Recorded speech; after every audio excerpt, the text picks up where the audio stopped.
For Telesur, I'm Cody Weddle in Caracas. The ceasefire extended Monday between Israel and Palestinian officials as Israeli troops remain positioned on the Gaza border. The Palestinians are asking for Israeli recognition of a Palestinian government that includes Hamas. In the meantime, the ceasefire brought comfort to the besieged people in the Gaza Strip. Here's our correspondent in Gaza, Noor Harazin. An announcement of a new 5-day ceasefire brought comfort to the residents of the Gaza Strip. Despite the truce's shaky start with several Israeli air raids on northern and eastern Gaza, the Palestinian militants are holding fire, giving the chance for Palestinian political officials to negotiate on a long-term truce. The Israeli side manipulated our words. Our demands were a game to them. That's why we couldn't reach a long-term truce, but the Palestinian delegation united and they demanded that Gaza be granted its rights. We felt no difference between the Palestinian factions. Hamas, Islamic Jihad and Fatah were all one.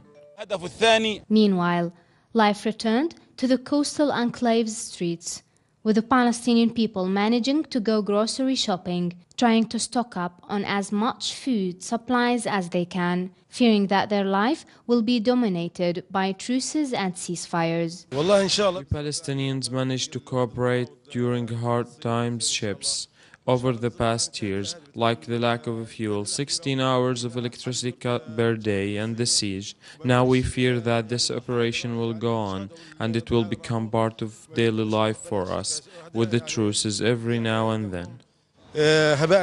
However, the Palestinian people are showing steadfastness and strength. Despite all hardships Gaza has been through over the past 6 weeks, the homes of Omar al-Nimr and his bride Hiba Fayyad was destroyed by Israeli attacks during the month-long offensive, and like hundreds of thousands of other Palestinians, the two were forced to take shelter in schools of the UN Agency for Palestinian Refugees. On the third day of a 72-hour ceasefire in Gaza, Omar and Hiba got married in a UN shelter in Gaza City. Regardless of all the pain and suffering the Palestinian people went through, they insist to create happiness and hope. Noor Harazin, Telesur TV, Gaza. And thanks again to Noor. On Friday, Ukrainian officers crossed the border into Russia to check the 270 trucks of humanitarian aid sent by Russia to the people in eastern Ukraine.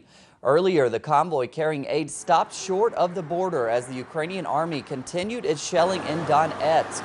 Russia is proposing a ceasefire to facilitate the aid deliveries.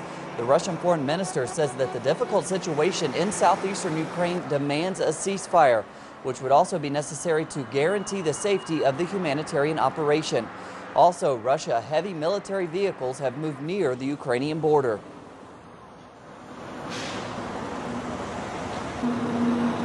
And meanwhile, in the Ukrainian city of Donetsk, at least 11 civilians were killed Thursday following strikes by the Ukrainian army. The city has been under constant attack in recent weeks. As a result, residents there lack power. Some also have no running water. Bakeries and dairy plants have shut down. United States President Barack Obama says that the U.S. mission in Iraq against the Islamic State is not finished. He says that the U.S. will continue airstrikes as necessary to protect Americans and American facilities in Iraq. We will continue airstrikes to protect our people and facilities in Iraq. We have increased the delivery of military assistance to Iraqi and Kurdish forces fighting ISIL on the front lines. And perhaps most importantly, we are urging Iraqis to come together to turn the tide against ISIL, above all by seizing the enormous opportunity of forming a new, inclusive government under the leadership of Prime Minister-designate Abadi. Meanwhile, Germany is also sending 4 humanitarian planes to northern Iraq to airlift goods for the thousands of Yazidi people stranded on Mount Sinjar. It comes as the UK completed a 3rd round of airdrops for people fleeing the extremists.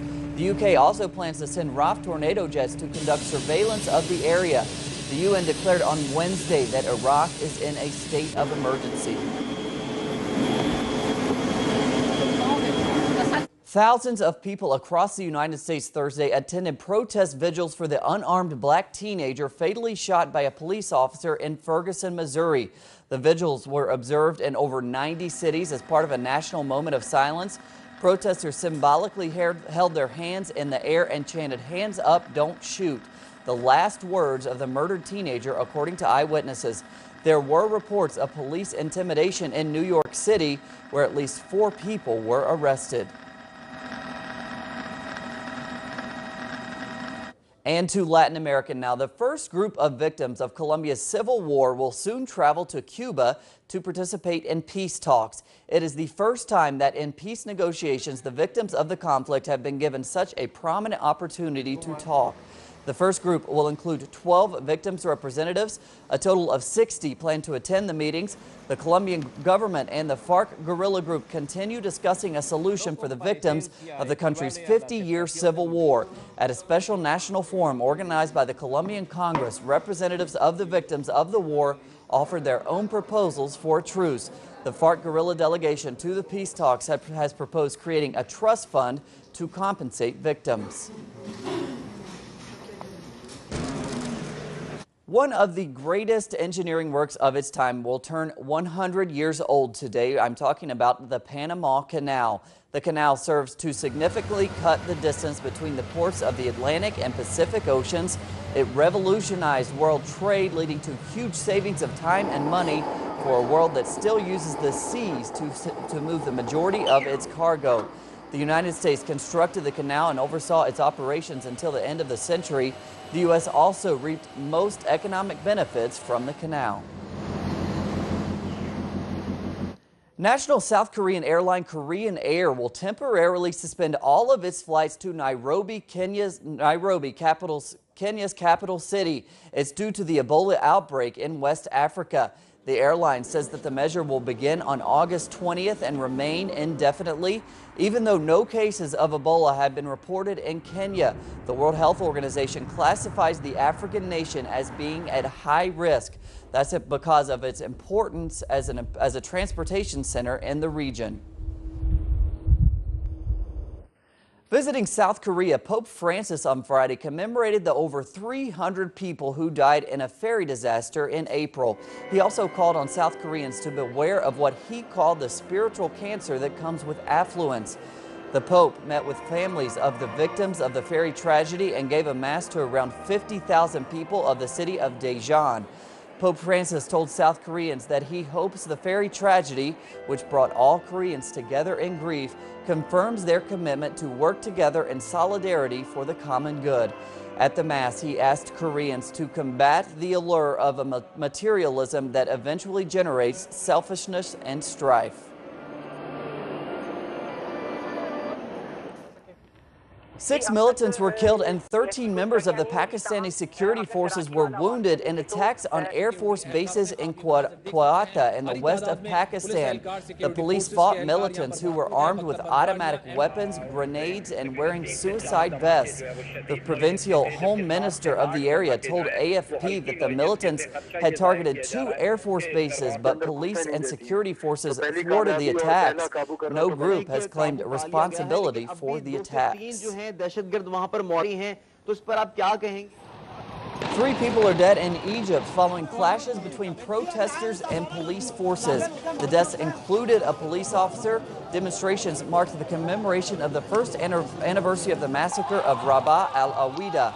The skirmishes between the police and protesters started just after the protests began.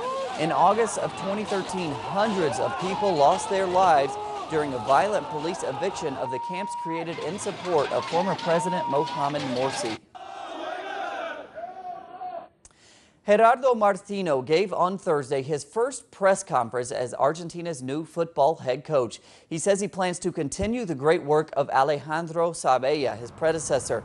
Martino coached 2 of Argentina's superstars last season with Barcelona, Lionel Messi and Javier Mascherano. He explained that the role of Messi in the team will be the same as it always has at Barcelona.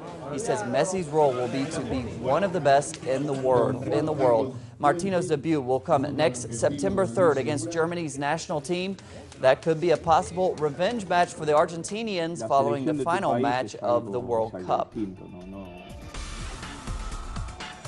We will see. We have more on those stories and others at our website, telesurtv.net/English. For Telesur English, I'm Cody Weddle. Have a great day.